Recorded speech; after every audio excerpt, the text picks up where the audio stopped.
TrackSAFE Australia's implementation of Rail Are You OK Day is working to improve mental health issues such as trauma and PTSD for rail workers impacted by incidents experienced at work.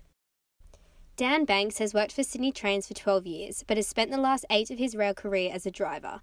This promotion from station assistant to train driver means the responsibility of the safe movement of passengers on the network rests on the shoulders of himself and the accompanying train guard. Because we don't get statistics or anything, but we know that there's a figure.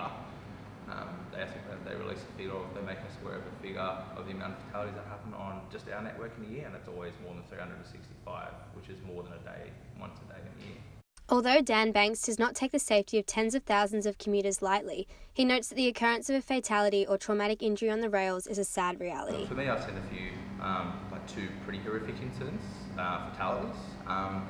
And as I said, for me, it was a shock. I'm not saying it wasn't a shock and it wasn't heavy at the time, but it just depends on the way you deal with it. And for me, I accepted it as part of my job, and I sort of compartmentalised it as, it's not great, but I sort of knew that this was a potential. I've known of a few people that have been going through the course and have either encountered incidents like that or, just heard about the statistical side of things and chosen not to continue the course because they don't want to be exposed to that sort of thing. So. Naomi Frohnfelder, Executive Director of the TrackSAFE Foundation since its formation in 2012, also believes in the multifaceted nature of trauma and how incidents are internalised differently by rail staff. Oh yeah, it's really tragic, but unfortunately some rail staff are exposed to incidents on the network, so it could be suicide or trespass or level crossing incidents. And it's not just train drivers, but guards, station staff, security personnel. There's actually a range of roles within rail where you could be exposed to trauma.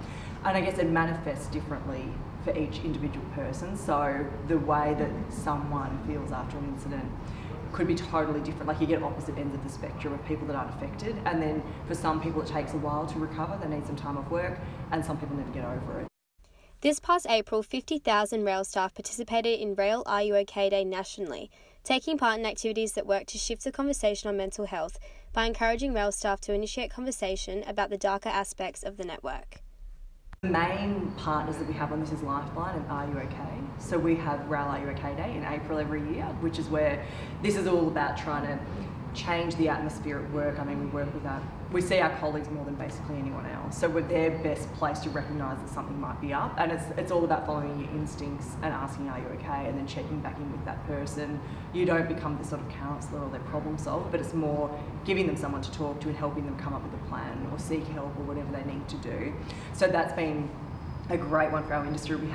We ran it in April this year and had 50,000 staff participate across the country. And many organisations like Sydney Trains then could look at what they were doing, what best practice is perceived to be and where there might be gaps, and sort of it makes a bit more of a consistent approach as well across the country, that everyone's trying to work towards the best practice trauma management framework.